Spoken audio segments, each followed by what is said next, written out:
जिस तरह से हम सोचते हैं उस तरह से कुछ नहीं होता। कभी कभी परिस्थितियाँ और लोग अचानक हमारे सोच और अपेक्षाओं के बिल्कुल अलग हो जाते हैं, जिसमें हमें संभालने का मौका नहीं मिलता, सोचने का समय नहीं मिलता और हम पर हावी हो जाती है। क्योंकि ज़्यादातर लोग वैसे ही नहीं होते जैसे वो दिखते हैं, और मेरे साथ भी कुछ ऐसा ही हुआ है। मैं अपनी चाची के साथ रहता था क्योंकि वह एक अकेली औरत थी, और जब मैं उनके पास आया था तो मैं बिल्कुल ठीक ठाक और मस्त था। मगर मेरी हमदर्दी ने मुझे वह दिन दिखाए कि मैं किसी काबिल नहीं रह गया था। चाची ने मेरे साथ जो कुछ किया वो मैं सोचकर भी कांप उठता हूँ।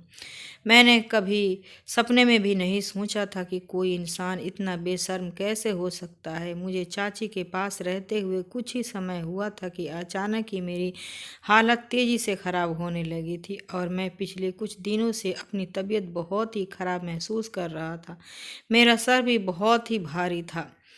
आज भी वैसे ही सुबह उठा तो मुझे बहुत ज़्यादा ही कमज़ोरी महसूस हो रही थी। मेरे पैरों में तेज़ दर्द था, और यह सब मेरी समझ से बाहर था। आखिर मेरे साथ ये सब क्या हो रहा है? वैसे तो मैं बिल्कुल ठीक था, मुझे कोई चोट भी नहीं लगी थी। बस इतना पता था कि जब से चाची के पास रहने आया था तब से ही मुझे टांगों के दर्द की बीमारी शुरू हो गई थी। मैं हिम्मत करके उठा और हाथ मुंह धोकर बाहर आंगन में निकल गया। चाची घर की सफाई कर रही थी, मुझे देखकर मुस्कुराई और मेरे पास आकर मेरा माथा चूमा और बोली, उठ गया मेरा शहजादा। और फिर पास पड़ी सोफे की तरफ इशारा किया और बोली, यहाँ बैठो, मैं अभी तुम्हारे लिए नाश्ता लेकर आती हूँ। चाची का अंदाज़ा और रवैया बिल्कुल भी मेरी माँ जैसा था। वह मुझसे मेरी माँ की तरह ही प्यार करती थी। मैं उनके कहने पर पास पड़े सोफे पर बैठ गया और चाची नाश्ता बनाने चली गई। उनको मुस्कुराता देखकर मुझे भी सुकून हो गया था, और भगवान का धन्यवाद किया कि अब मेरी चाची जिंदगी की तरफ लौट रही हैं और मुस्कुराना और बोलना भी शुरू कर दिया था। और यह सब मेरी माँ की कुर्बानी की वजह से हुआ था। वह मेरे जाने के पहले की तरह हो गई थी, वरना कुछ समय पहले होने वाले हादसे ने अचानक चेहरे की हंसी ही छीन ली थी। ये कैसा हादसा! सदमे चाची जीने की आस ही खत्म कर दी थी। चाची के जवान बेटे की मौत ने उन्हें अंदर तक हिला कर रख दिया था। चाची के बेटे की अचानक मौत ने चाची को पागल सा कर दिया था। मेरा चाचा भाई कुछ महीने पहले ही इस दुनिया से चला गया था। उसे ना तो कोई बीमारी थी और ना कोई तकलीफ, मगर जाहिर सी बात है कि मौत के लिए कोई समय तय नहीं होता कि किस समय आ जाए। जिसका जब समय आता है वह भगवान के पास चला जाता है। लेकिन हम इंसानों के अंदर इतना सब्र कहाँ है? हम सब्र ही नहीं कर पाते हैं, और ना जाने वाले की पीछे रो रो कर खुद को हलकान कर लेते हैं। हम यह सब नहीं सोचते कि भगवान ने जो किया है उसे ले भी सकता है। कितना भी शक्तिशाली इंसान क्यों न है, उसे भगवान के पास लौट कर जाना ही पड़ेगा। मेरी चाची भी अपने बेटे की मौत के गम में पागल हो गई थी और बुरी तरह चीख चीख कर अपने बेटे के लिए रोती थी।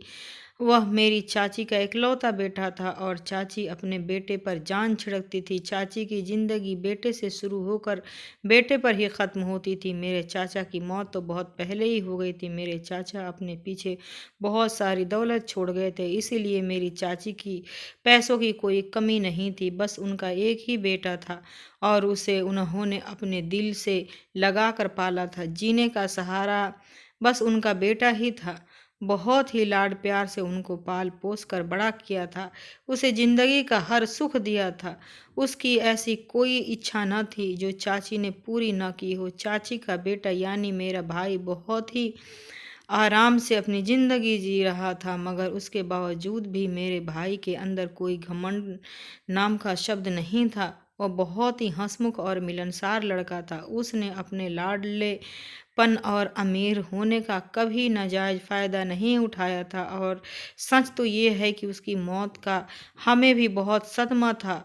वह उन लोगों में से था जो मरते तो हैं, सबकी जुबान पर सिर्फ अफसोस और तारीफ ही होती है। ऐसा नहीं था कि वह मर कर भी अपनी अहमियत जता गया था, बल्कि जब वह जिंदा था तभी वो पूरा खानदान और जानने वाले उसकी बहुत तारीफें करते थे, जिस पर चाची का सर गर्व से ऊंचा हो जाता था। गर्व से सर उठाकर कहते कि आखिर बेटा किसका है।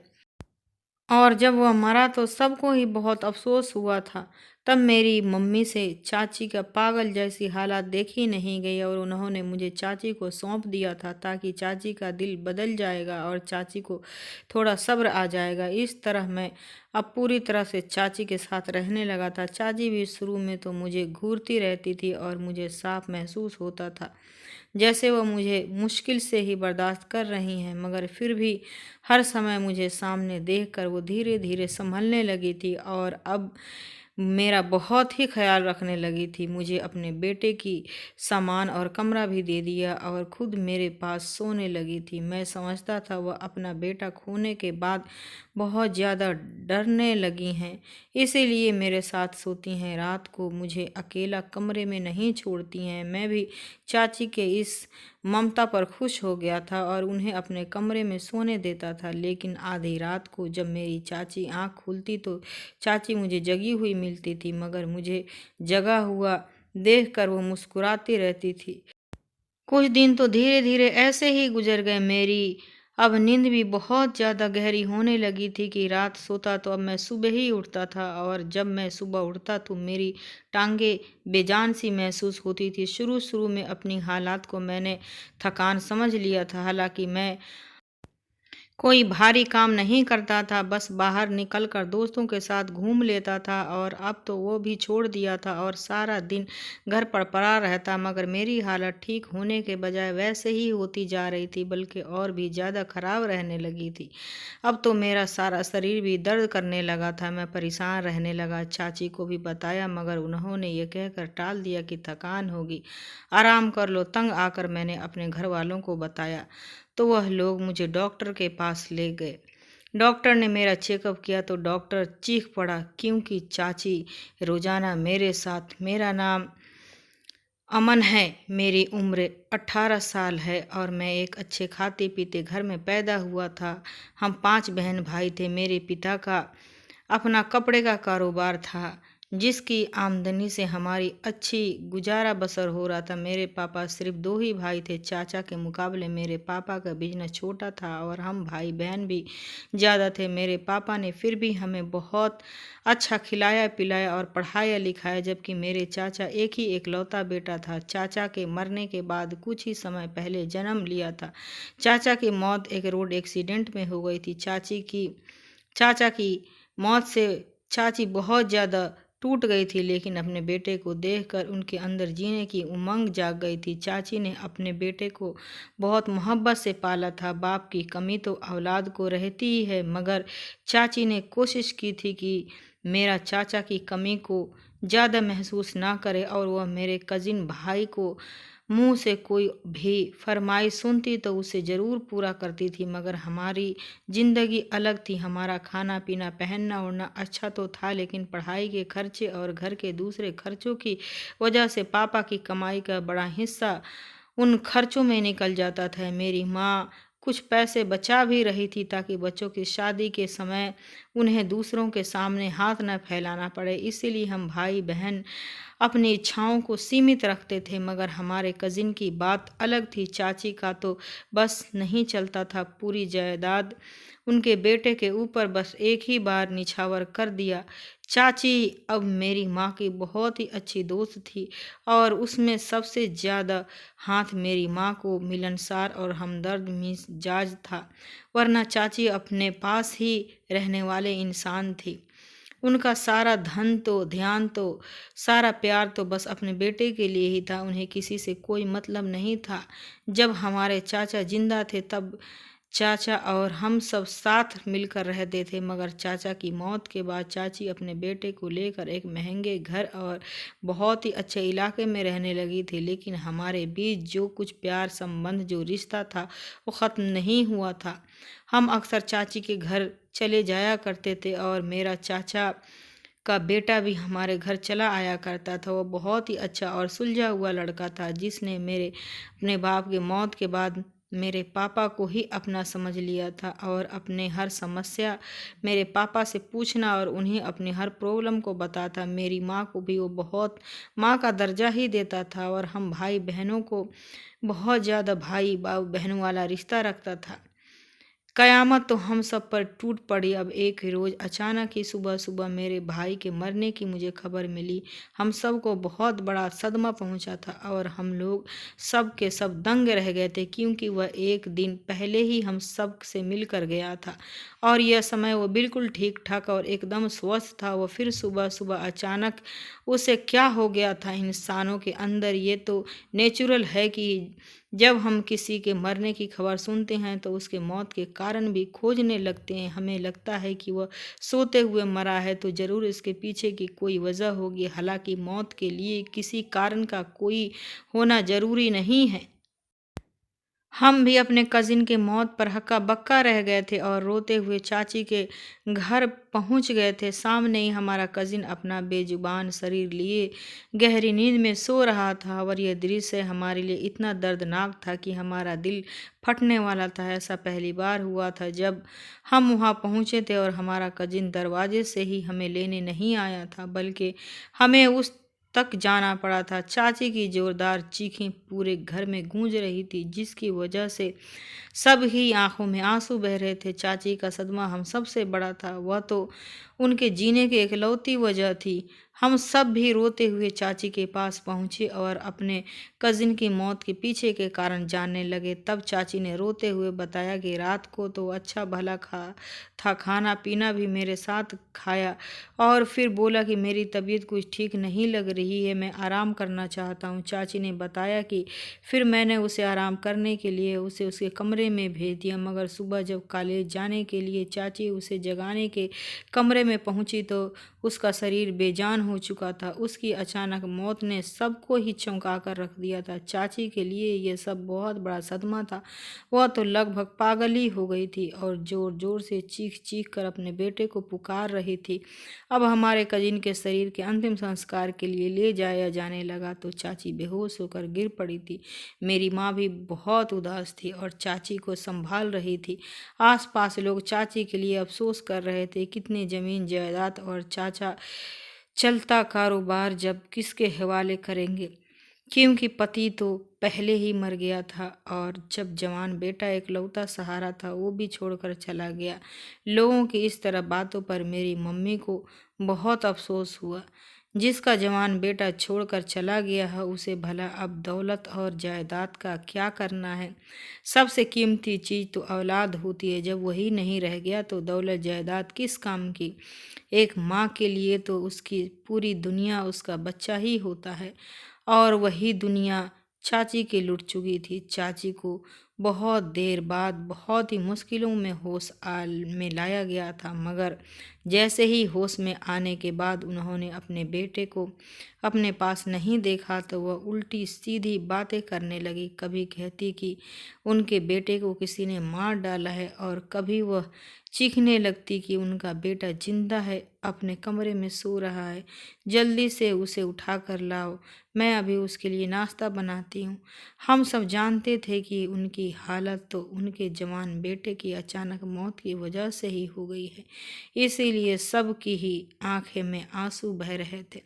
मेरी माँ ने जब ये देखा तो वह परेशान हो गई, क्योंकि हम सारी ज़िंदगी चाची के पास नहीं रह सकते थे और अब चाची अपने बड़े से घर में अकेले कैसे रहती। हम लोगों को तो अपने घर जाना ही था, क्योंकि हमारा घर अपना था। मम्मी ने चाची को अपने साथ चलने को कहा, मगर वह नहीं मानी।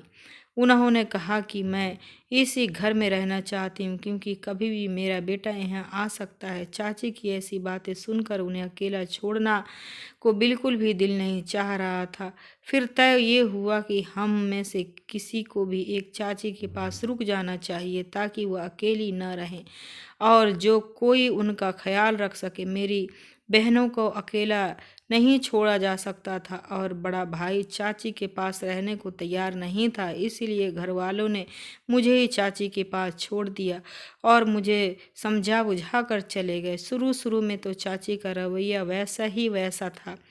वह उठते बैठते पागलों की तरह हरकत करती थी, कभी कभी चीखने लगती तो कभी कभी बड़बड़ाने लगती। मैं सामने होता तो मुझे बहुत ही बुरी तरह से घूरने लगती। ऐसा लगता कि जैसे वह मुझे अभी कच्चा ही खा जाएंगी। अपने बेटे की जगह मेरा होना शायद उन्हें बिल्कुल गवारा नहीं था। मैं चाची को घूरने के से डरता था, मगर मैं खुद को समझाता था कि चाची भी इस समय बहुत ज़्यादा दुखी हैं, उन्हें किसी सहारे की ज़रूरत है। अगर मैं भी डर के पीछे हट गया और उन्हें अकेला छोड़कर चला गया तो चाची का फिर क्या होगा, वो किसके सहारे जिंदा रहेंगी। यही सोचकर मैं सब्र कर लेता था। मुझे उनकी परवाह भी थी। मैं चाहता था कि किसी तरह चाची नॉर्मल हो जाए, उनकी तबीयत पहले की तरह ठीक हो जाएगी तो फिर मैं अपने घर चला जाऊंगा। इसीलिए मैं चाची की हर बुरे रवैयों को सहता रहता था और मैं उन्हें हर तरह से मनाने की कोशिश कर रहा था। तो चाची भी अब सब कुछ बदलने लगी थी। अब वो खाने जाने वाली नज़रों से नहीं देखती थी, बल्कि वह मुझे आंखों की चमक के लिए देखती रहती थी। ऐसा लगता था कि वह जैसे मुझे देखकर कितनी खुश हो जाती हैं। एक दिन वह मुझे पकड़कर अपने बेटे के कमरे में ले गई और उसका सारा कीमती सामान उठा उठा कर मुझे देने लगी। चाची के अंदर आए इतने बड़े बदलाव पर मैं हैरान था, मगर मैं खुश भी था कि चलो मैंने चाची का दुख को दरिया से निकाल लिया है। धीरे धीरे चाची नॉर्मल हो रही थी, जिंदगी की तरफ लौट रही थी और मेरा यह सोचना बिल्कुल सही निकला था। चाची बहुत ज़्यादा संभलने लगी थी, मेरे लिए अपने हाथों से खाना बनाती और मुझे अपने पास बिठाकर खाना खिलाती। ज़्यादा समय मेरे आसपास ही रहती थी, बहाने बहाने से मेरे सारे काम करती। मैं भी चाची के इस रवैये से बहुत खुश था कि चलो अब चाची धीरे धीरे ठीक हो रही हैं। लेकिन अभी अगर मैं रातों को जागता तो चाची मुझे जागती मिलती थी। मुझे चाची की अभी चिंता रहती। मुझे लगता कि शायद अब भी वो अपने बेटे को भूल नहीं पाई हैं और उसकी याद में रात को जागती रहती हैं, क्योंकि चाची मेरे कमरे में मेरे पास ही सोती थी। कुछ दिन बाद मेरी नींद बहुत ज़्यादा ही गहरी होती चली गई कि मैं रात को सोता तो सुबह ही मेरी आंखें खुलती थी। वो भी चाची को जगाने पर ही उठता था। मैंने इस बात पर ज़्यादा ध्यान नहीं दिया, क्योंकि मुझे ये लगता था कि मैं दिन भर की थकान की वजह से शायद रात को मैं गहरी नींद में सो जाता हूँ। लेकिन इतनी लंबी नींद लेने के बाद भी मेरा सेहत अचानक धीरे धीरे गिरने लगी थी। मैं थका थका सा रहने लगा था और सुबह उठता तो मेरी टांगें बेजान सी होती जा रही थी। मैं इसे अपनी थकान समझ लेता और अपनी हालत को इग्नोर कर देता, अपनी तरफ से पूरा आराम करने की कोशिश करता, मगर मुझे कोई फ़ायदा नहीं हो रहा था। अब तो मैं धीरे धीरे मेरे चेहरे की चमक भी ख़त्म होने लगी थी। आंखों के नीचे काले गहरे पड़ने लगे थे। शरीर दिन ब दिन कमज़ोर होता जा रहा था। हालांकि मेरी चाची मुझे अच्छा खाना दे रही थी। सोने के पहले एक गिलास दूध भी देती थी। सुबह दूध, ब्रेड, मक्खन, पता नहीं नाश्ते के टेबल पर क्या क्या मौजूद रहता था। सच कहूँ तो मेरी ज़िंदगी अपने चाची के घर आने से ज़्यादा ऐश के साथ गुजर रही थी, मगर फिर भी मैं कमज़ोर होता जा रहा था और यह बात मुझे बिल्कुल भी पसंद नहीं आ रही थी। मैंने एक दिन अपनी यह परेशानी अपनी चाची को बताया कि मुझे कुछ अजीब सा महसूस हो रहा है, कमज़ोरी भी बहुत ज़्यादा महसूस हो रही है। मेरी बात पर चाची ने गौर से मुझे देखा और ना में सिर हिलाते हुए बोली कि ऐसा कुछ और नहीं है, तुम सिर्फ वहम है। तुम दोस्तों के पास चले जाते हो तो खेलने कूदने में थकान हो जाती होगी, आराम करो, ठीक हो जाएगा। मैं चाची की बात सुनकर चुप हो गया था, मगर मैं कोई बच्चा नहीं था जो मैं अपनी हालत को ऐसे इग्नोर कर देता। नया नया जवान हो रहा था, खेलने कूदने में मुझे इतनी कमज़ोरी नहीं होनी चाहिए थी। लेकिन मैंने चाची से ज़्यादा बहस नहीं की और अपने कमरे में आराम करने चला गया। अब मैं अपने दोस्तों के साथ बाहर भी जाना छोड़ दिया था। बाहर से थोड़ा बहुत सामान चाची के लिए ले जाता। अब मुझे शर्मिंदगी महसूस होने लगी थी कि मैं चाची का ख्याल रखने की बजाय उन पर बोझ बनता जा रहा हूँ। मैं खुद सारी जिम्मेदारी लेना चाहता था, मगर मैं अब बिल्कुल भी कमज़ोर हो चुका था। घर में चलना भी मुश्किल हो रहा था। कॉलेज जाना तो दूर की बात थी। कभी कभी जब कॉलेज चला जाता तो मेरे दोस्त मुझे हैरत से देखते और कहते कि कितनी कमज़ोरी क्यों होते जा रहे हो। अब तो मेरी टीचर भी मुझे महसूस कर लिया था और मुझे सलाह दी कि किसी डॉक्टर को दिखाओ, लेकिन मैं करता तो क्या करता। चाची ने मेरी बात मानने से इनकार कर दिया था और फिर एक दिन मजबूर होकर मैं अपने घर चला गया और उन्हें अपनी समस्या बताई। मेरी हालत देखते ही मेरे घर वाले बहुत ज़्यादा घबरा गए थे। मेरे पापा मुझे इसी डॉक्टर के पास लेकर गए। डॉक्टर ने मेरी हालत देखी तो वह मुझे भी देखकर चौंक गया। उसने मेरा चेकअप किया तो वो भी और हैरान हो गया। वो मुझसे तरह तरह की सवाल करने लगा कि मैं कहाँ रहता हूँ, मेरे साथ कौन कौन रहता है। पापा और मैं ऐसे सवालों पर हैरान थे। मैंने डॉक्टर को बताया कि मैं अपने चाची के साथ रहता हूँ और घर में सिर्फ मेरी चाची के अलावा और कोई नहीं रहता। डॉक्टर ने यह सुनकर हैरत का इजहार किया और मेरे हालत की वजह मेरे पापा को बताई तो मुझे और पापा को तेज झटका लगा था। पापा का चेहरा गुस्से से लाल हो गया था और मैं बैठ कर रह गया था। हम दोनों बाप बेटे के सर झुकाए घर पहुँचे तो घर वाले हमारा ही इंतज़ार कर रहे थे। जैसे ही हम घर में दाखिल हुए, मेरी माँ मेरे पास आई और पूछा कि डॉक्टर ने क्या कहा। पापा शायद गुस्से में थे। वह गुस्से में बोले कि वो औरत दिमागी मरीज है और बहुत ही बेशर्म है। पापा तो ये भी बोल गए थे कि चाची ने अपना बेटा खुद मारा होगा। मेरी माँ हैरान रह गई थी। पापा को समझाने की कोशिश करने लगी कि वो भला ऐसा क्यों करेगी, अपने बेटे की जान कोई क्यों लेगा, वो तो उसने कितना प्यार और पाल रही थी। माँ की बात पर पापा भड़क उठे और उल्टा मेरी माँ से ही लड़ने लगे और कि औलाद हमारा कोई फालतू नहीं है जो तुम उस औरत को दिल बहलाने के लिए मेरे बेटे को उसको दे आई थी।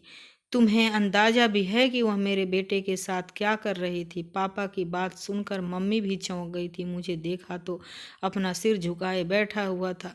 मुझे दुख हो रहा था कि मैं उस औरत को अपनी ज़िंदगी की माँ समझता था रहा और वो मेरे साथ क्या करती रही। मेरे कानों में तो अब डॉक्टर की बातें गूंज रही थी। डॉक्टर को पापा ने बताया था कि मुझे स्लो पॉइज़न दिया जा रहा था, जिसकी वजह से मेरी ये हालत हो गई थी। मैं धीरे धीरे मौत के मुंह में जा रहा था।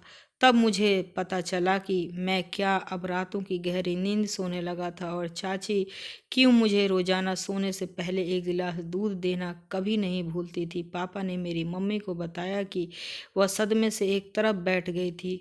अगर मैं घर में आकर किसी को न बताता तो यकीनन एक दिन खामोशी से इस दुनिया से चला जाता और मेरे माँ बाप को मरने की वजह भी पता नहीं चल पाती। मेरी माँ की हालत देखकर मैं बुरी तरह से रो रही थी और मुझसे माफ़िया मांग रही थी कि मुझे माफ़ कर दो। मैं नासमझ थी जो औरत को समझ नहीं पाई और तुम्हें उसके हवाले कर दिया था। मैं जानता था कि मेरी माँ की कोई गलती नहीं थी। मैं अपनी माँ पर कोई बोझ नहीं था, बल्कि वह तो वाकई चाची के ख्याल से वो मुझे वहाँ छोड़ आई थी। उनका दिल भी बिल्कुल साफ था। अब मेरी माँ ने मुझे अपने साथ रख लिया। फिर एक दिन मैं, पापा और मम्मी मेरा सामान चाची के यहाँ लेने पहुँच गए। पापा ने चाची से लड़ाई की और उन्हें भला बुरा कहा। वो अपना जवान बेटा उनके हवाले करके गए थे और उन्होंने इसका क्या सिला दिया है। इस पर चाची ने जो बात कही थी यह सुनकर मेरे माँ बाप की बोलती बंद हो गई थी। उन्होंने तो कुछ समझ में ही नहीं आ रहा था कि चाची गुस्से से चीखती हुई कहने लगी कि तुम लोगों ने मेरी हमदर्दी में नहीं बल्कि मेरी दौलत जायदाद के लालच में अपने बेटे को मुझे सौंपा था। तुम लोगों ने मेरे बेटे को भी अपने साथ मिला लिया था। वो हमेशा तुम लोगों के गुण गाता रहता था। तुम लोगों ने सोचा होगा कि मेरी सारी दौलत हथिया लोगे। वह न जाने क्या क्या बोलती जा रही थी। तब हमें पता चला कि चाची के दिल में हमारे लिए कितनी नफरत भरी हुई थी। चाची को लग रहा था कि हम दौलत के जायदाद के चक्कर में उनके बेटे को इतना प्यार कर रहे हैं, हालांकि ऐसा कुछ भी नहीं था। फिर मेरी चाची ने मेरी माँ से चीखते हुए बोली कि मेरे बेटे पर डोरे डाल रखे थे कि तुम लोगों ने अपनी बहन की बेटी से शादी करोगे। मेरे बेटे से करवाना चाहती थी जिससे मेरे बेटे ने मुझसे छीन सको और सारी दौलत हथिया सको। उस दिन भी मेरा बेटा मेरे पास यही कहने आया था कि माँ, ताई जी की बहन की बेटी से शादी करना चाहता हूँ, मैं उसे पसंद करता हूँ। और मैं फ़ौरन समझ गई थी कि यह सब पट्टी तुम्हारी पढ़ाई हुई है। मैंने फ़ौरन मना कर दिया।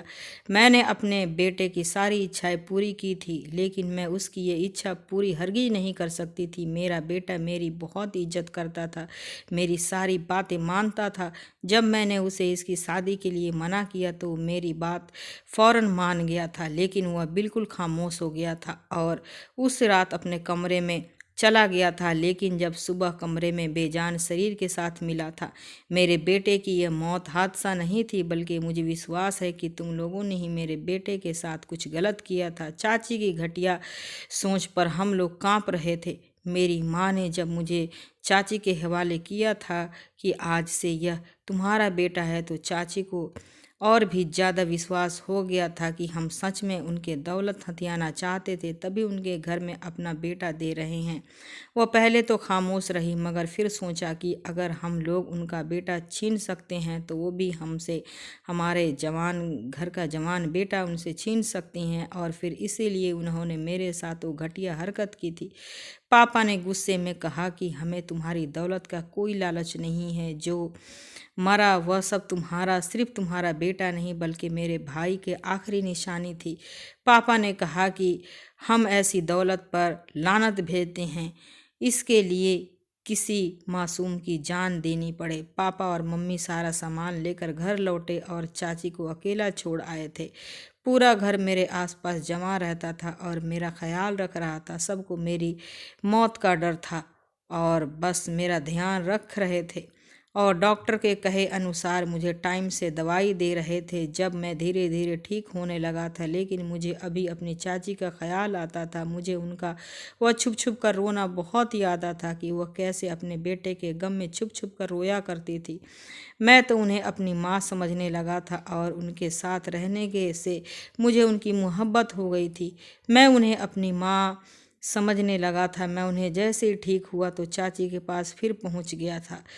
मुझे चाची ये देखकर नज़रें चुराने लगी थी। वो बहुत ही कमज़ोर और बीमार लग रही थी। मैंने उनके हाथों को थाम कर उनके साथ चलने के लिए कहा। मैंने चाची से कहा कि आप अपने सारे दौलत जायदाद को गरीबों में बांट दे और गरीबों के लिए एक बड़ा सा हॉस्पिटल बनवा दे जिसमें गरीबों का मुफ्त इलाज कराया जाएगा। हो सकता है कि ऐसा करने से आपके बेटे की आत्मा को शांति मिले और आपके दिल को भी चैन मिल जाएगा। मुझे आपकी दौलत ज़्यादा आपका कोई लालच नहीं। मुझे बात सुनकर चाची रो पड़ी और मुझसे माफ़ी मांगने लगी। उन्हें अपने लिए किए पर पछतावा होने लगा था। मैंने माँ समझकर अपनी चाची को माफ़ कर दिया। उन्होंने अपनी जायदाद का आधा हिस्सा मुझे देने को कहा, लेकिन मैंने मना कर दिया। फिर चाची ने अपनी सारी दौलत जायदाद आज गरीबों में बांटती हैं। अपने बेटे के नाम से एक हॉस्पिटल बनवाया है और उस गरीबों में मुफ्त का इलाज भी होने लगा है। अब चाची हमारे साथ ही रहती है। उनके चेहरे पर सच्ची खुशी दिखाई देती है, जिसे देखकर मेरे दिल को बहुत सुकून मिलता है। मेरे घर वालों ने भी चाची को माफ़ कर दिया है और हम सब लोग अब सब मिलकर साथ रहते हैं। दोस्तों, वीडियो कैसा लगा कमेंट में ज़रूर बताना। वीडियो को लाइक और मेरे चैनल को सब्सक्राइब ज़रूर कर देना। फिर मिलती हूँ कल के वीडियो में।